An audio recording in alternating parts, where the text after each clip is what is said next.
Hello everyone, welcome back to another episode of Queen's Park for Life. As always, I'm your host, Glenn Marshall. We've got a big show this week. He's been at the club for about 9 years. He's probably drunk more piss than anyone else in that 9 years put together. And he's actually Southend star signing this year. Their club's coming up and up, signing 50-year-olds. And that man is Mr. Kevin Downey. Kev, how you doing, mate? Good to be here, Glenn. There's been a lot of planning going into this week. We're going to have a lot of fun. Oh, I know. It's been a busy week for me, that's for sure. Photos flying everywhere, people messaging me. But no, that's good. We'll crack into it, mate. Start things off. What was it like growing up in Scotland as a footballer? Yeah, quite different, to be honest. In Scotland, football is your life. And can I just point out before I get into the story, I don't want this to have subtitles all the way through the bottom, because the Scottish language is a language that's been going for a long time, and you should understand it now, you Invercargill people. And also, I'm not the dour Scotsman like there's the three other dour Scotsmen around. I'm not Ian Walker, dour, David McDonald, tight and dour, and Renault. And Monty just takes it to a whole new level. He's the tightest of them all. So I'm the different Scotsman that's here for a bit of fun. So when they're on the show, you're not going to have the same sort of crack. But anyway, football when I was growing up was just life, basically. That's all you did. You went to school, every lunch break you played football, every tea break in the afternoon you played football, after school every day you played football. My first memory was actually Christmas Day of football. It was around Christmas Day around 1977-78, and I absolutely adored Kenny Dalglish. He was like a Scottish superstar, and he'd be worth millions nowadays. He was just a horrible player to play against. Everyone thought he was just the most skillful player, but he was tough as nails, and he played a sort of similar position to me, just behind the front player and set up a striker in front, and he was just my absolute idol. The goals he scored, and he played with a smile on his face, and it was such a great touch. And so my first memory was when Mum and Dad got me a Liverpool kit with a number 7 on the back, a football and a pair of boots, and that was my Christmas. And honestly, compared to what the kids get nowadays, it was just the best thing ever. I could go in the back garden, play keep-ups, and my dad had video of me doing that when I was a little boy, and I got absolutely obsessed with football. And it was all street football we played, so it wasn't as organised. I think football now, the kids are more organised from an early age, playing teams and structure, and it brings out sort of a lot of players I think are very similar. They're very sort of robotic, that the ball never goes forward, it all seems to go sideways, and it's very slow build-up play. Whereas to us, the glory, because you're only playing with your mates, was scoring a goal. Yeah. You score a goal and you score 5, you're the man. So that was what street football was all about. There was guys that actually were just poachers who would just stand in front of the goal and not do any of the work, but just tap it in and run away as if they were the heroes. Yeah, you. Yeah, I have been accused of that at this club from time to time. But that was the excitement of it. And what does everyone talk about at the end of the game? They talk about the goal scorers, don't they? They're the ones that, who scored 5 today? Who got this? Who got that? And once you have that injection of sort of adrenaline in you, it's so exciting. So you've done a lot of travelling around the world. You've lived in quite a few places. Of the clubs you've played for, this is probably going to be tough to work out as well. What was the most enjoyable, and which club did you play the highest level at? Yeah, now I have moved around a lot. I mean, I started off in Dundee in Scotland, so I was there till sort of my 20s. And then I moved down to England, and I moved to the north of England to Yorkshire. Then I moved down to London, and then from there I've actually, even in New Zealand, I moved when I was 34. I moved to Dunedin for 3 years, went to Wellington for 4 and a bit years. I've now been here for 9 years. So there's been a lot of teams in that time. Back in Dundee, I had a team called Angus Thistle, and it was basically we all used to go and watch. That's the most Scottish name ever. It was quite the Scottish name. So they were known as the Jags. Hi to the guys. And basically, it was all our mates. We all used to go to Dundee United games, and because we all sort of met at Dundee United games and had a few drinks and maybe got into a bit of trouble there from time to time, we basically all got a bunch of guys that we enjoyed each other outside of the game, and we actually came back and played football together. There was nothing more fun than actually playing football with your mates, and we'd go out for a beer together. We'd go to the football matches together, but the poor coach the problem is sometimes if we did an away game against Aberdeen or something and there was 20, 25 of us up there, sometimes 2 or 3 of them never came back. They were still in the jail until the Monday morning. So he was going, where's so-and-so today? Oh, he's in the jail. Where's he? He's in the... So, where's Kev? Yeah, well, no, not me. I was a good boy in those days. So, and then I moved down to Huddersfield and I played for a team there and made some good pals for life. Went down to London and there's a Dundee United supporters club in London and I was very much involved with sort of organising that team there. And actually Monty, after I left that team, joined that team in London and played for the same Dundee United team and heard all about me. So that's how he knew me when I was here. And it was just a bunch of Dundee United fans. And when we played against the Glasgow Rangers Supporters Club or Aberdeen Supporters Club, it was absolute chaos because you hate them before the game starts and you're wearing your Dundee United kit, so you're pumped up. And you're playing against Aberdeen, and us against Aberdeen is just as tough as it gets. So, they were sending off, there was fights, it was great fun, you're really looking forward to it. Was there a Dundee club there? No, Dundee are the really small club in Dundee. See, Dundee United are the big ones. So Dundee United is the one that I support, and there's actually 2 clubs in Dundee. How big is Dundee? What's the population of Dundee? It's about 140,000, and we've got 2 teams. Yeah. So you've got 2 stadiums, don't you? And the 2 stadiums are basically 100 metres apart. You can see it there, it's literally across the road, isn't it? Yeah, it's basically one team there and one team there, and they used to play an odd game at the same time, but it just got to the stage where there was too much football violence. There was 4 teams in the city at one time, coming out at the same time, and it was just chaos, because the football fans don't like each other in Scotland. We've got a lot of history. Yeah, so that team in London was great, enjoyed all the guys, loved supporting the team Dundee United. Went to Dunedin, you met my friend Lenny, you've met a lot of my friends from Dunedin. You actually, the Queen's Park team in the Chatham Cup a few weeks ago played against about 6 of the players that I played for, I don't know, 15 years ago, and I was the best player then, so you can imagine how rubbish they are now. Yeah. So I'm glad Queen's Park won that one for bragging rights. Then I went to Wellington and basically had the most successful time of my career. I joined a team called Brooklyn in Wellington, and I joined them in Division 2, and they were just, you can just sort of feel they were on the up. And we went the whole season and we never lost a game. We won the Division 2 and the Cup. Then we went into the top division and we won the whole of Division 1 in the Cup. And I played for them for 2 years and we never lost a game.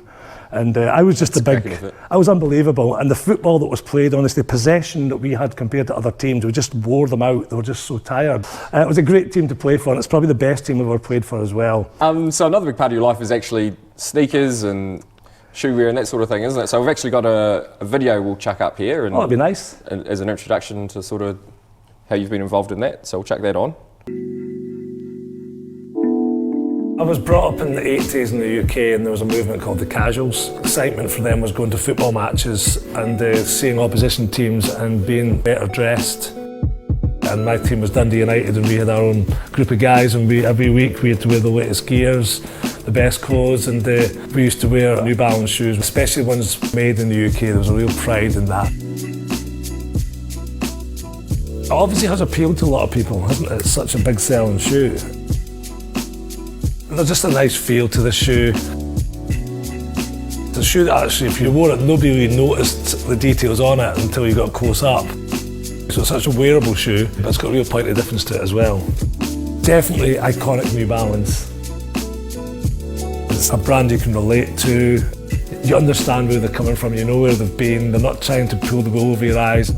If you're into New Balance, you're really into it. We were casuals. Before us, there was mods, there was punks. There was all these sort of youth movements coming about. Once you ask something, you're always going to be up for the rest of your life. The New Balance had a grip on me for a while, and I don't see that changing.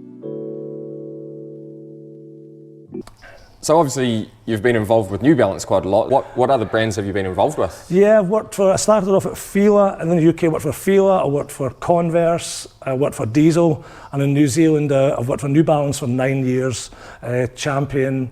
I've really enjoyed sort of working for the sports fashion brands, and it came actually through football again. Football's been such a big part of my life. It really has. And football, basically, when we used to go to the football matches, there was a little gang of us that just wanted to be a bit different, so we all wanted to wear the best clothes, the best sneakers. It mentions that in the video. And we wanted basically we're the cool thing. And so I got a job as a buyer in a little store, working in a little shop, picking the product. I really knew all the guys what to buy, and it just sort of grew from there that I got to work for all these great brands. And I've been very fortunate. It's taken me all around the world, and I've met an awful lot of nice people doing that, but it's my passion. I collect sneakers. I've got in the region of 600-700 pairs of sneakers, which people just... Shelley's really looking forward to moving up to Tauranga in a few years. Yeah, that's a bit of an issue, that, to be honest, because there's a lot of pairs. So we've got to find a space for that, because our house in Invercargill's got a bit of room for that, as you know. So yeah, so that'll be fun moving that up there. And yeah, so hopefully we can find somewhere up there that's got a bit of room and I can show off all my shoes again,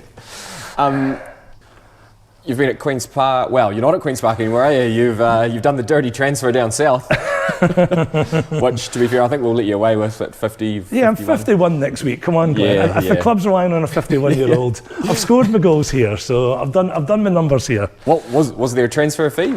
Well, part of the loan agreement is that I've said I'm never playing against Queen's Park. Oh, yeah. Yep. So that's one of the things I can't go against. Queen's Park's a huge part of my life. I've met unbelievable friends here, and they'll be friends for life. So there's no way I was going to play against them. So whenever that happens, I'm going to be unavailable that time there. So, and the reason I did it was basically I'm quite friendly with some of the guys at Southend. I enjoy going for a beer after the game, and I played for our Div 2 a couple of seasons ago, and it wasn't happening for the beer part of things. So I'm going for the beer more than the football. So, but I think that sums up Southend, to be fair. Yeah, but I still come and watch Queen's Park, and it's where my heart is. But I do. The Southend guys have been great, and I really enjoy their company too. So, what would be, say, 2 or 3 of your favourite or your best memories from Queen's Park being involved with the club? Yeah, there's a history again. Basically, I played for Queen's Park when I was living in Dunedin. I had a little shop in Invercargill at the time, and basically I got interviewed to do something from a guy Stu, who was a friend of Phil McCarthy. And I played one game and I scored, I can't remember.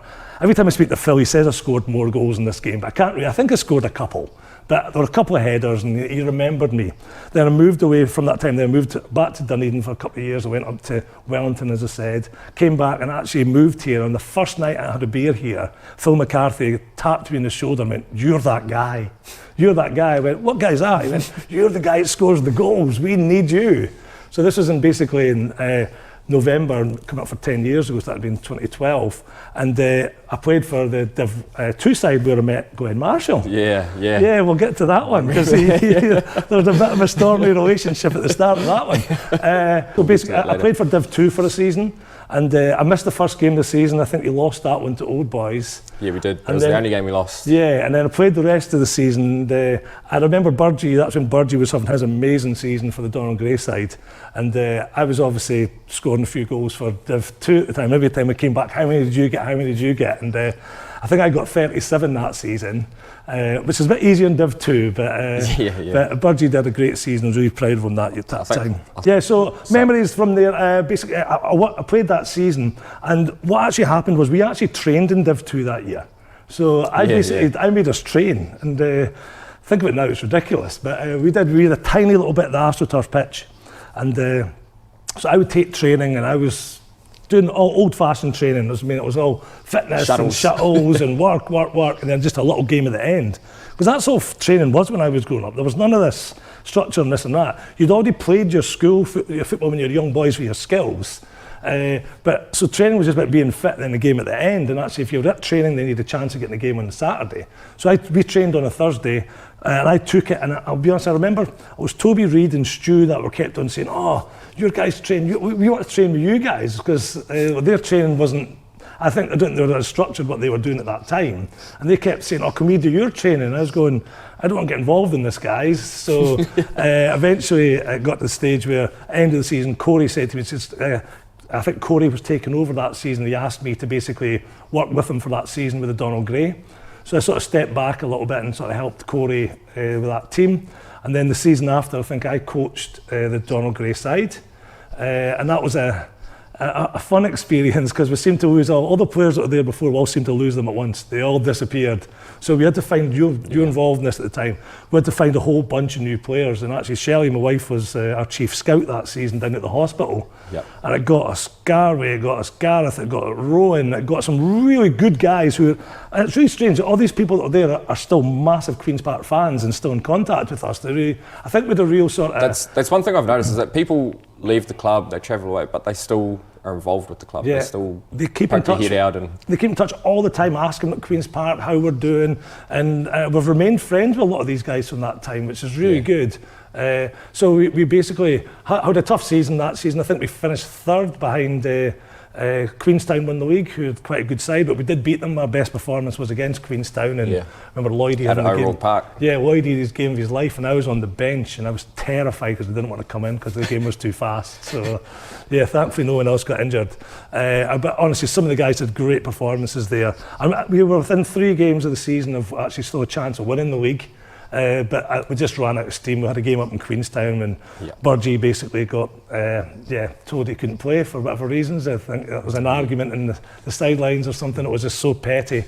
And I think it was all to do after a Div 2 match, a Div 1 match where Paddy and Monty cost us the league. We shouted at Phil Booling. I've not forgot that one, boys. It was actually. It was that Western game. Yeah, it was. Old DJ Phil in charge. Yeah. So were you playing that day? I was. Yeah, I'll never forgive Paddy and Monty for that one. So the worst part is we actually thought we'd won the league. We celebrated. We had a big night out as well. So I took the day off work. Did you? Yeah, for nothing. Yeah. So and obviously the total highlight of being here was when we won Donald Gray that night. Yeah. That night I think Burgee got first goal, and was it when Nick Edwards got the second one? Yes. On the turf, and 3 days before, that we got beat from Gore, and then we beat them and that was no better feeling. They had, I think that was the shortest ever rain carrying the Larry. Because I actually stayed in the Kelvin back with them, and they were there and they were all celebrating, and I said to every one of them, now win or lose, I'm having a drink with you, you've got to come back with me after the game, white men, if you win or lose on Saturday, and they guaranteed me they would, but I was there after the game, didn't see any of them there, so no. Things you've got to that doesn't surprise me. But you've got to respect your opponent and shake their hands, and that's what I'm all about. So that was the highlight. So well done, Paddy. Well done, the boys, for winning that. That was absolutely just fantastic, and it's great seeing them at this level.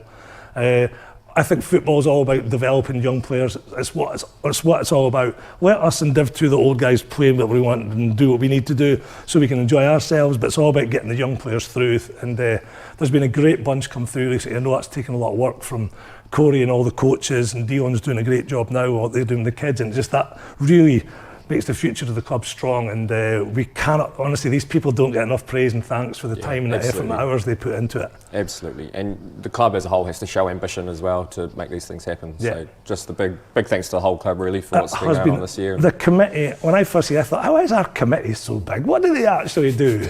But I can see what they do, because when I was the coach, I just want this and it was done, and I want this and it was done, and they do a great job. So thank you to all them. So while we're on the topic of the league team, what's your take on how they've been going this season? Obviously, not many. We've only had 2 wins, but we're right there.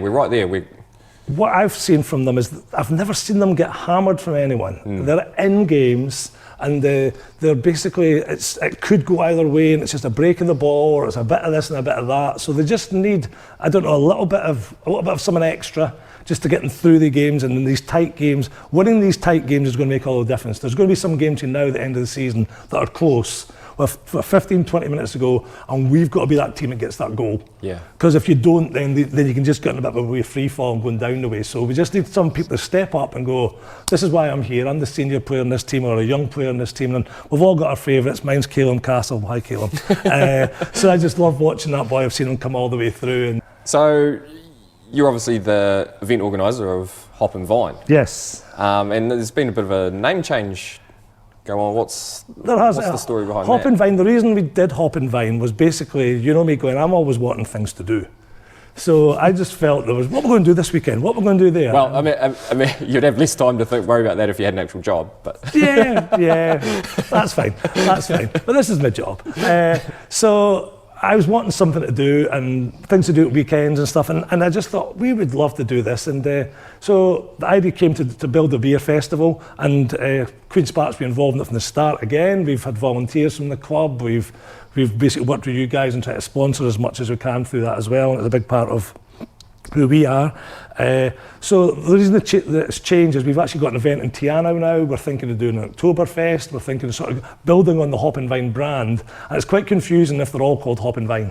Yeah. So the Tiana is the Tiana Summer Beer Fest, and this is going to be the Southland Beer, Wine and Wild Food.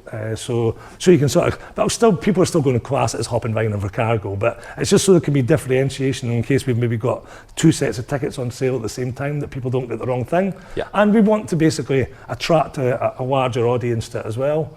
It's August the 13th this year. I was going to say, give us the details on where we August the 13th, across at the stadium. It's 12 o'clock till 7. We're going to do a deal for all the club members that can get cheap tickets. So we're going to sort that with Leanne. We're going to do a promo if we can do that. So if Ian Walker's watching, can get some early kick-offs in Division 2 cancelled that week, please. So we can all attend. But we know it's a great weekend. And, no, it is. No, absolutely. It's a fantastic day. It always is. I've been to every single one. Yeah. Absolutely love it every time. So yeah. Just there's not much else going on in Southland, so you got to get along and support these things. You and Monty have done a fabulous job with that event. So yep. Cheers for that. So we've got a wee bit of a new segment on this week, mate. I've been hand-delivered a bunch of photos by you, so what we'll do is we'll sort of go through one by one. I'm picking them at random. Okay. And then you can explain what the photo's about. How's that sound? You've had a few to choose from, haven't you? Yeah, so there has been a few to choose from. I've got 5 or 6. Yeah, we went through, got a few of my friends to do a few things as well, so hopefully they've given you some ammunition. Yeah, no, for sure. So I'll put one up here, mate. Right, Kev, give an explanation for that. What's going on here, mate? Well, that's back in 2004, and Dundee United qualified for the UEFA Cup, and we got an away day in Finland. So you're looking for flights, what we're going to do to go to these games, because we would go and watch Dundee United anywhere. And so basically the game was against Maipa 47. Now, if you look at a map of Finland, there's no place called Maipa, right? And the words were this long in all the towns and the cities, and we were going, where the hell is this? So we flew into a place called Tampere, and we found out we're something like 400 kilometres away from where the match was getting played. So we had to stay the night there, get a train all the way down, and we've got this middle of no place in Finland, and Finland's really close to Estonia and sort of at that sort of top end of Eastern Europe sort of thing as well. So we got a train, planes, automobiles to get there. And when we got there, got to this bar, I thought, we'll try the local Irish bar, see if anybody's there. We walked in, there was something like 400 Dundee United fans there who'd travelled to this. And one of my friends was Steve McGurk, who came over to visit us a few years ago. Yeah, I remember him. Yeah, he was a good fella. He is a good fella. He hands it out and takes it back a bit as well. And big Dundee United fan, we've travelled everywhere together. And right, mate, next up is this one here. That's brilliant. Yeah. So what the bloody hell's going on there, mate?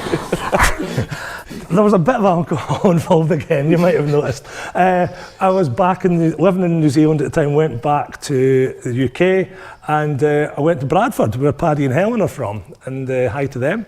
And basically, Bradford is known as the curry capital of the UK. Right, so if you go to Bradford, you've got to get a curry. And so we went out for a curry meal, and we said, what should we get? We're speaking to the staff as you do. What did you get? They went, naan breads are famous here. Okay, there was 6 of us there. We got 6 naan breads. They were enormous. They must have been huge to get your head in the middle of it, mate. Do you know what? We were saying they could have told us, but it was more fun. We actually, all of us got these things. We ate in the middle, got our heads through them, and looking like Mufasa. Yeah, it was good. It was good fun, and so if you ever go to Bradford, get yourself a curry.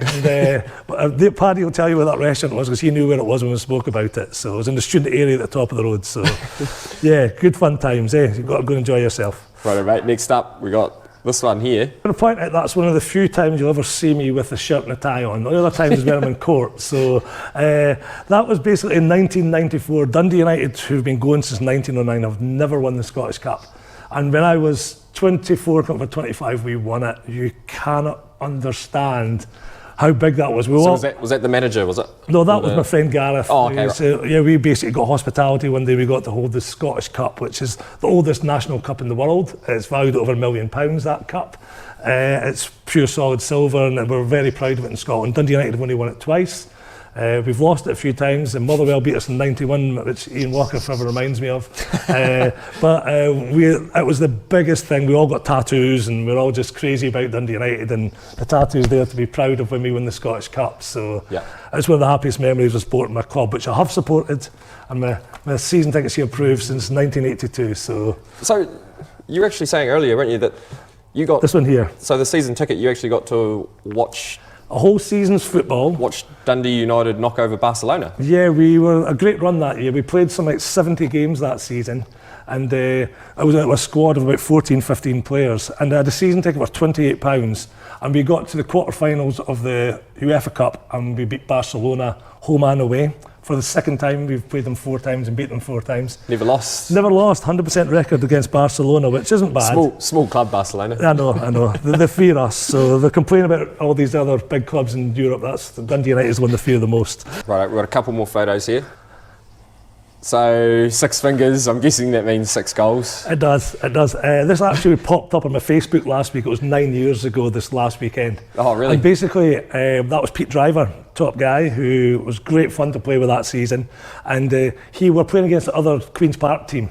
And I think there was a bit of mouthing going on and all that sort of stuff. They were going to do this, they were going to smash us. And I was scoring a few goals at that time. And Pete says, if you get a hat-trick, I'll buy you a beer. So I actually got 2 hat-tricks that day, and he had to buy me 2 beers at the time. And and I remember the next week I scored 7 goals against another team. So in 1 week I scored 13 goals, which is more than most people score in a season, isn't it? So, yeah. Lifetime for some. Yeah, for some, yeah. So I don't want to sound arrogant when I say this, but when I moved to New Zealand, first of all, because obviously I'd played at quite a high level in Scotland, or wherever I played before, I found it really easy.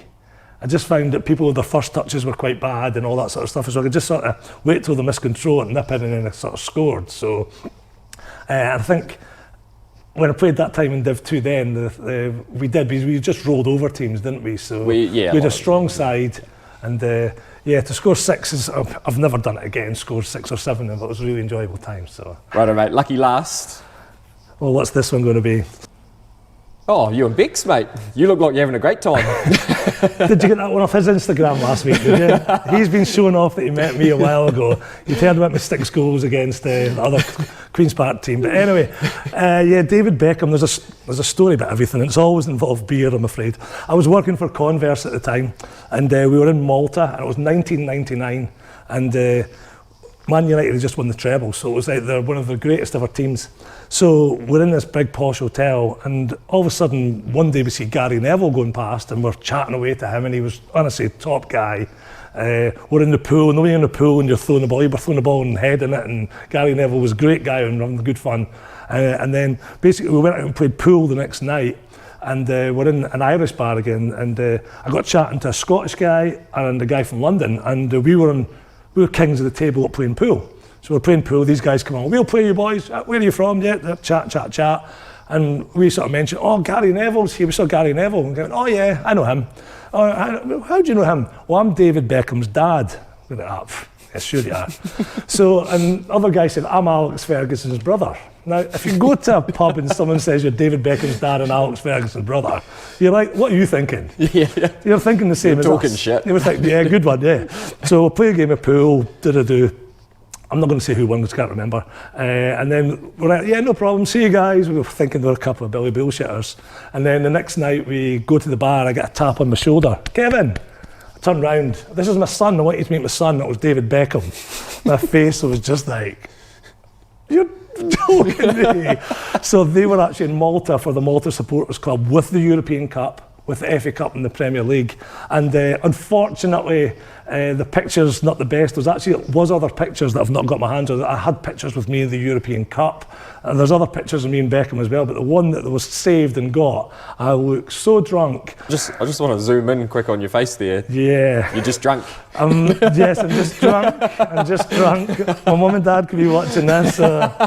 Yes, definitely just drunk. I was there on a business trip, so yes. No, fair enough. enough, fair enough. Nah, there's some good memories there, mate, some There good was. photos. I've been lucky, I've met some really top football. I've met Jock Stein, I've met Alex Ferguson, I've met Jim McLean, I've met some real top sort of guys and chatted to them, whether through my job or other things as well. And yeah, Bill Shankly, I've met Bill Shankly, and Kenny Dalglish when I went down to Liverpool in 1980 when my dad took me down, and we actually met Kenny Dalglish when I was a 9-10-year-old boy. You cannot believe my eyes were and wonder how... Like that? Oh, then that's different.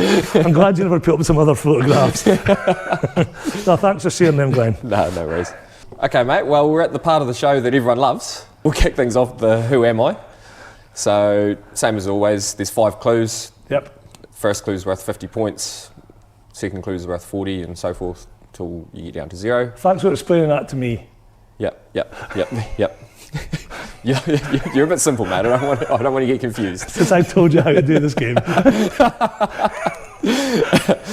Right, I'm just wishing I made this harder now, to be fair. Clue number 1, mate. Right. I was born on the 24th of September 1971 in Scotland.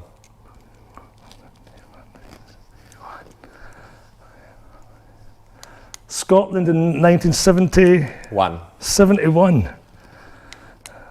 Same age as me. 1971. 50-year-old. Would have been good. And you know who this is. So it must be Scottish internationalist. Craig Burley. Oh, it is Craig Burley. Damn it. You beauty! Hello! Oh, damn Hello! it. Damn it. No. Oh, yes. Oh, damn it. I thought I would have had you there. I should have said UK, not Scotland, I think. No, I think that was fair. I think that was... Damn it. The next clue was I played for 6 professional clubs, including Celtic, Derby County, and Dundee. He did play for Dundee. He never got paid from Dundee. He played for them for 3 months, and they never paid him any of his wages. He only played 3 games. Right. Well, 2 games, I think. Well, he never got paid very high for his game to ratio. Yeah, the third clue was I scored in a 1-1 draw with Norway at the 98 I remember World that was a lob, yes. Yeah, that's where I knew you'd get it. I would have got it on the Dundee second and one. Celtic and that as well. Fourth clue was I had 113 appearances for Chelsea from 89 to 97, scoring 7 goals. And the last clue was I'm an analyst on ESPN FC. Okay. So that's a shame. It is a shame, isn't it? I'm really sorry I got my own quiz right. Well, I'm going to have to step up to the plate here and defend my goal. Yeah. So we'll shoot outside, mate, and you can have a crack at the pens. We'll see how it is. It's a bit wild out there, so we'll see how the weather turns out. Yeah, we'll see how we get on. Oh well, Mr. Downey, you're not one that's sort of afraid to take a pen. I've took a few for the club, scored a few, missed a couple. Everyone misses a couple. Yeah, well, hopefully you get a miss in today, mate. Well, we had a wee miss in the warm-up before this, but we'll come back to that. These are the ones that count. So, have you got a prediction? I've got a prediction. I'll say 4 out of 5 because everyone misses an odd one. Blue targets are worth 10 points, yellow targets worth 20. If you miss, it's minus 5 points, and if I save it, nothing. Right. Here we go. Good luck. So come and light me up. I still need your fire, baby. I still want you by my side. Light me up, let me touch the flame now, baby. I'm your phoenix tonight. Come on and rise.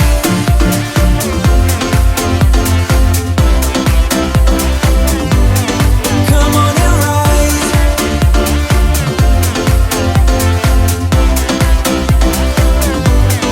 Come on and rise. Light me up, can't get enough. Take your time, just do it right. We will rise to the skies, 'cause we ain't done till we hit the sun. Oh, yeah. Oh, you got 5 from 5 there, mate. Some good pens in there. There was a few missed ones before the camera was on. There's one that Glenn may show later where I didn't score, so I think you might make the most of that one. What actually happened was that we went to start filming. He hit the crossbar, so it was a minus 5. Unfortunately, the camera actually turned off, and so I didn't get it on film. I don't remember on it the that way. main camera. I don't remember it that way. But I have a sneaking suspicion my other camera has it, so let's just see if we can get that up there and have a wee look at this one. You ended up with 75 points. If you'd taken over the lead there, the -5 was definitely coming into play, I can tell you that much. I would have done. So, no, you got away with it. We'll leave you on 75. Okay, thank you, Glenn. Yep, so second place, mate. Fair enough. And Corey's above me, is he? He is, he's 5 points above you. I can't believe Corey's above me. He's got no talent in football at all. It's a bit harsh. Well, he's good at kicking people. Yeah, okay, so we'll run through the results from yesterday. Yep. Which... There's not many. Yeah, there isn't many. The Premier team didn't have a game. The girls were off due as to well. Chatham Cup fixtures in the third round of the Chatham Cup. The women also didn't have a game. They had to bye. Donald Gray played Thistle at the Turf. We had a 1-1 draw. A game we dominated in the first half. We went 1-0 down in the first half. We were 1-0 down heading into half time. Matty Burgess actually stuffed up a wee penalty. I don't know what he did. He sort of ran in quite slow and just chipped it straight to the goalkeeper, basically. And it actually came back to me, and I just sort of shanked it wide. He should have put, against you, he put the penalty the same place every time. He should have just done that again. He should have done that. He would have scored, yeah. Next time, Burgie. But the transfer we got from Thistle, actually, Mike Larson, he scored the equaliser in the second half. Nice, tidy finish. Some good work by Ben, winning the ball high up the pitch in their sort of goal box and laid it off to him. Nice tidy finish, and yeah, we just couldn't get another goal. We had plenty of opportunities. The stats might say that Thistle had more shots on target, but that's because they had about 10 shots from 45 metres, which doesn't trouble you. Nah. But the real league starts soon because it's just warm up. So now's your time to step up, boys. So, look, we'll take the draw. We'll take second spot in the wee grocery voucher league and finish 3 points above Thistle. So. They got a big job to get ahead of our reserve team. Fair enough. Div 1, they lost 3-2 to Winton, which means that Gore Wanderers and Winton will be promoted to the Donald Gray proper, which kicks off next week, which is good. That is good. I don't really know why Gore weren't there to start with, but... I think they realised themselves that they made a mistake. I think they wanted to go to Dunedin and never happened, so they've ended up playing there, played a few games against lesser teams, but is that challenging you really? I don't think it's made them any good, has it? So, well, we'll get them back again, eh? And Division 2 lost 2-0 to Gore. Who are a good side. Yeah, they're second on the table, so that's right. Fixtures for the week, we've got big game against Northern Hearts, 2:45. I believe it's probably going to be at the Turf, I would think. Big game. Massive game. We need to get 3 points there, probably. It was probably our poorest performance this season. I think that what the guys said that. So they've got to travel here now, and I hope the conditions aren't perfect. We make it uncomfortable for them, and we'll get torn about them from the start and pull off a result that will really help us stay where we want to be in that league. So go lads, come and do it. Yeah. So make sure we get down and support. It's a massive game. Big game. There's some massive games coming up as well. So we need to get all the supporters there that we can and really get behind the lads. Don Gray game, I'm not sure. There is no draw out yet, obviously, because the new draw needs to be done for the teams that are entering. So I'm not sure, but there will be a game on Saturday. The women are away to Wyndham at Menzies College. That kicks off at 1 p.m. Division 1, again, there is no draw yet because it's got to be reshuffled after the teams move up from Div 1. But again, they'll have a game. I'm just not sure where or when or who. And Division 2 are at home to you, Keith. It's my birthday this weekend, so I'm going to be in Queenstown. So part of my loan agreement is I have a free week, so I'm not commenting on that game. Right? It's. I hope it's a draw. Righto. Well, we've got a wee bit extra as well this week. Keith's been doing the rounds, getting some quotes rallied up, and I've got sort of 5 or 6 people here who gave me a few messages about Kev and some funny things that he's. And these are all new to me as done. well. Yeah. Kev hasn't seen any of these, so we'll start off with Paddy, who he's actually on the improve. It sounds like he's going back to work next week, so we're all glad to hear that. And hopefully that means he'll be back involved with the team shortly. Yeah, but don't rush it, Paddy. Get well back, get soon, and your health's more important than anything, mate. So we'll get you back when you're well and ready, and the team's doing well without you, so hopefully we can get you back here and you can get well soon. Yeah. Paddy said he was coaching Div 1 game, and I think I might have been there for this game as well, maybe, against Thistle. and you came on as a sub. Obviously, you might have been on. I'm not sure. This was in the second half. There's rolling subs. So, and the keeper punted the ball up the pitch. You were up front, obviously, and as you brought it down, you just shouted to yourself, "Great touch, Kev! Great touch, Kev!" And then you proceeded to lay the ball off. You're like, "Oh, and the pass, and the pass." And Paddy just said that's the most hilarious thing he's seen on a pitch. He's never seen anyone give themselves that much praise for a touch and pass as he had seen you that day. Well, you've got to pride yourself in your first touch, don't you? So, and no one else is going to give me it, so I thought I'd give it myself. And look, we play football because we enjoy it, don't we? And we had such a laugh at the time doing that. And honestly, all the Thistle players stopped as well. So they were all just looking at me going, "Who is this guy?" So yeah, it was quite a funny moment. What I would say is that self-praise is no praise, Kev. It was a good touch. Dave Butler-Peck. Oh yeah, big Dave. From Melchester Rovers, I believe. Melchester Rovers, yeah, terrible name, but my friends in Dunedin. Dave was the big goalie who was brave as you can come, and he's now turned to centre half. And yeah, he wasn't can't imagine being a good centre half, but he was a good goalie. He said the thing that always reminds him of you is that every time there was a ball in the air, you'd be the loudest person on the pitch screaming for the ball, which obviously in the Scottish accent is just angry as hell. And you thought it was genius because you'd always win the ball, you'd always get something on it, but in reality it was just no one wanted to be anywhere near you. Has that changed in the time you've known me, Glenn? No, not really. I think I win more headers with my mouth than I do actually jumping and winning headers. So, Kev, ball! Yeah, I've seen you jump. Yeah, it's not that's off the ground. Yeah. Alistair Adam, former president. Yeah. Former president, and he would have been running the Div 2 team when you joined, obviously. He'll have a few things to say. He did. I can't fit them all in. But the one that stood out to me, anyway, he said, was the year that Burgee scored all the goals for the Don Grey team, and you scored one or two more than him. You got in an argument with Alistair about you should be winning the Golden Boot for the club. I'm sure I was joking. And he said he remembers there was a karaoke night as well that I think you sort of organised, and it ended up being you doing karaoke for 2 hours. Okay, well that could be fun. I do like a karaoke. That was definitely true. I was there. I think one of the girls in the team as well was enjoying it as well. There's two of us. We're a bit of a duet going on. Alex Workman, who... Oh, from the George in Huddersfield. The George in Huddersfield, yes, that's right. They're a good bunch of guys. Hi to them. He mentioned that most people tend to turn into a lunatic on the pitch, but you were the opposite. You're a complete idiot off the pitch and just created havoc every time they went out. Obviously, you'd always go back, back to the pub after games. We went to the opposition teams at home there. You went to their pub rather than club rooms, and some of them were in pretty rough areas, I'll tell you that. Yeah, and he just said you were usually the one that was causing trouble, starting trouble, but you were oblivious to it. It was everyone else that had to deal with it, which he found to always be a bit of a problem. I didn't know they were rough areas. I just thought we're in a pub anywhere, and they were going, that was the craziest bar in Huddersfield. But oh well, nothing, no harm came of us. Corey Johnson. Oh, this will be interesting. Life member of Queen's Park.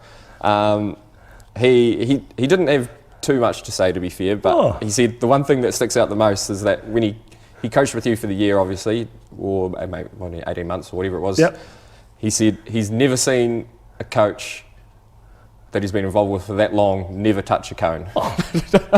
That's about fitness, you know. Get them fit, their natural ability will shine through. So, and he's not sure if you touched any training gear whatsoever except the footballs. Right. Well, if you're a striker, you see the game differently. You see just in a different way. So. And that was something else he mentioned as well. Was that we're a different breed, strikers. You would always argue with him about what was more important, defensive structure or scoring goals. I'd rather win 7-6 than 1-0. Yeah, exactly. And I think that's where you two played. Corey preferred the clean sheet. Yeah. You just wanted goals. Yeah. And Phil actually wrote in and wrote some lovely messages, and I'm just not going to read them out because they're all too nice. We don't want anything nice about you here. No, they're all too nice. So thanks, Phil. Maybe that's for another programme another time, Phil. Yeah, but no, he gave you too much praise, so I'm not reading any of that shit. Yeah, well, that about wraps us up for the week. Thanks for coming on, Kev. It's been a pleasure. Thank you. You've definitely You've given me a lot to edit anyway I this week. I hope I've made an impression in my time here. I'm actually going to be moving to Tauranga with my wife Shelley. We're moving in a couple of months' time. I'd like to thank everyone at Queen's Park that's made me feel so welcome since I've moved here, yourself as well, Glenn. I've had some great times and great memories. I'm not moving to the moon, I'll be back. Yeah. And people are welcome to come to see me as well. Thank you to everyone who sent in photographs and quotes, and I basically set myself up to be laughed at, and thank you for all these people who have done that. Get well soon, Paddy. And if anyone's watching this, there's going to be a lot more people watching this than usual, all my pals back home. Write your comments below, give us a bit of stick, tell us where we made a fool of ourselves. And Thanks, mate. We appreciate what we've done for the club over the years and the goals you've scored. And yeah, there's been a few of them. Nah, it's always 7 for 7 in Donald Gray. 7 games, 7 goals. No, there you go. That's my start. Yeah. Can't argue with that stat. So thanks for tuning in, guys. We'll see you next week. And remember, as always, Queen's Park for life. Cheers, mate.